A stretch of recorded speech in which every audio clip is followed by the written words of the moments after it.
हत्या कर शव को अस्पताल छोड़कर कार सवार फरार, पूर्व विधायक सहित 6 पर मुकदमा दर्ज।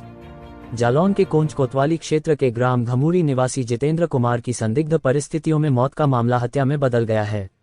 परिजनों के आरोप और तहरीर के आधार पर पुलिस ने पूर्व विधायक समेत 6 लोगों पर हत्या का मुकदमा दर्ज किया है। मृतक के पुत्र नितिन कुमार ने पुलिस को बताया कि 9 अगस्त की शाम किसी अज्ञात व्यक्ति ने उनके पिता के फोन नंबर से कॉल कर सूचना दी कि उनके पिता बीमार हालत में हैं और कोंच सामुदायिक स्वास्थ्य केंद्र CHC में हैं। सूचना मिलते ही परिवारजन अस्पताल पहुंचे, जहां देखा कि XUV 300 अप 92 6352 में सवार 2 युवक उनके पिता को छोड़कर फरार हो गए। पिता के शरीर पर अंदरूनी चोटों के साथ कपड़े अस्त व्यस्त थे, जिससे हत्या की आशंका हुई। डॉक्टरों ने उन्हें मृत घोषित कर दिया।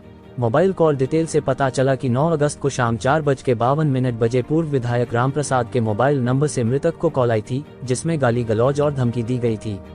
इसके तुरंत बाद 4:55 बजे अमन सिंह का कॉल आया, जिसमें भी धमकी दी गई। इसके अलावा अमित और अजय सिंह उर्फ पंकज के कॉल रिकॉर्ड में भी मृतक के साथ अभद्र भाषा और धमकी की बात सामने आई।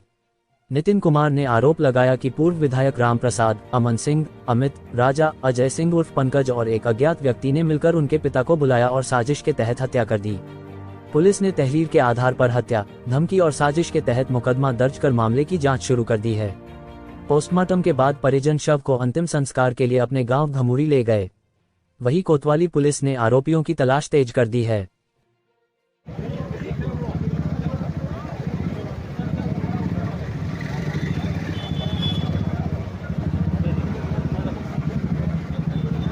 नाम है आपका? शैलेंद्र कुमार।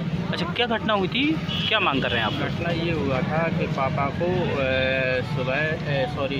शाम को 6 बजे पापा घर से निकले, तो 4 बजे घर से निकले पापा, बिना बता के क्या है विधायक जी की स्कूल की चाबी वो साथ में उनने ली। कौन विधायक? क्या नाम इनका, जो पंकज विधायक है ना, उनके पिताजी का नाम क्या है? राम प्रसाद। तो पापा उनके पास बैठने जाते थे, हम भी 1-2 बार उनके साथ गए। तो इसके बाद पापा चले गए, तो हमें कोई मतलब पता नहीं, हमें लगा पापा आ जाएंगे। तो 7 बजे हम लोग खाना खाने के लिए जैसे बैठे 7:30 पे, तो छोटे भाई नितिन के पास फ़ोन आया पापा के फ़ोन से कि, लेकिन पापा नहीं थे उस कॉल पे। तो फ़ोन आया कि आपके पापा का एक्सीडेंट हो गया है, मैं सरकारी अस्पताल में लेके उनको आ रहा हूँ। तो इतना कह के फ़ोन काट दिया गया। तो हम लोग हमारे सब परिवार के मतलब भैया सब लोग, चाचा सब लोग यहाँ पहुँचाए सरकारी अस्पताल में। तो वहाँ देखा जाए कि कोई नहीं था। फिर इसके बाद हम लोगों ने कम से कम 1.5 से 2 घंटे उनकी खोजबीन की, तो और फ़ोन भी लगाया अपने पापा के नंबर पे, तो कोई रिसीव नहीं कर रहा था फ़ोन। फिर इसके बाद 1.5-2 घंटे बाद सरकारी अस्पताल में पापा की डेड बॉडी आई जैसे। तो उसमें क्या है, मुझे पता नहीं कौन कौन थे, 3-4 लोग एक गाड़ी से आए, जिसमें एप्लीकेशन में सब कुछ लिखा है। तो गाड़ी से आए, तो उन्होंने पापा को, डॉक्टर ने जैसे देखा तो उन्होंने पापा को मृत घोषित किया। तो वो लोग भाग गए गाड़ी से, और पापा बिल्कुल नग्न अवस्था में थे, अंडरवियर पहने थे सिर्फ। कौन कौन लोग थे? इसमें क्या था, ये पंकज विधायक की होल फैमिली थी और उसमें कुछ अज्ञात लोग थे। अच्छा, घटना के पीछे क्या कारण समझ में आया? घटना के पीछे ये समझ में आता है कि पापा बिल्कुल निर्दोष थे, इनको पता नहीं क्या साजिश थी। मैं तो बाहर रहता हूँ, तो मुझे तो कुछ इतना पता नहीं था, लेकिन जो भी हुआ बहुत गलत हुआ मेरे हिसाब से। घटना की कैसे आपको जानकारी हुई, आपके परिजनों को, क्या हुआ, कैसे हुआ? फ़ोन आया था मेरे पास 7:30 पे, छोटे भाई के पास फ़ोन आया कि पापा का एक्सीडेंट हो गया।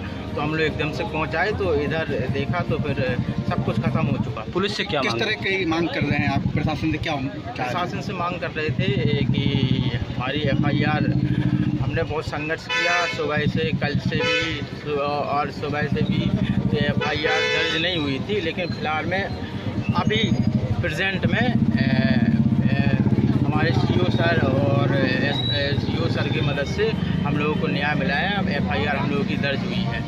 अंतिम संस्कार हो गया? क्या अंतिम संस्कार के लिए गई वो? अंतिम संस्कार के पहले तो यहाँ देखिए रोक लिया था पुलिस वालों ने, ये गाड़ी खड़ी है, तो यहाँ पे हम लोग कम से कम अभी 2 से 3 घंटे रुके हुए हैं। तो फिर इसके बाद जब तक हम लोगों ने मतलब, किसने रोका था?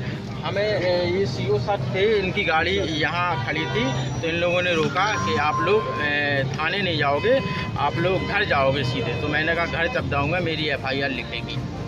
लिख लीजिए पहले। देखिए मेरी FIR लिख चुकी है। तो किस तरीके का आश्वासन मिला है? मुझे आश्वासन मतलब अभी तो क्या है, सर से मुलाकात नहीं हुई, अभी मिलूँगा तो आश्वासन लूँगा कि भाई उनके ऊपर कट से कट कार्रवाई की है।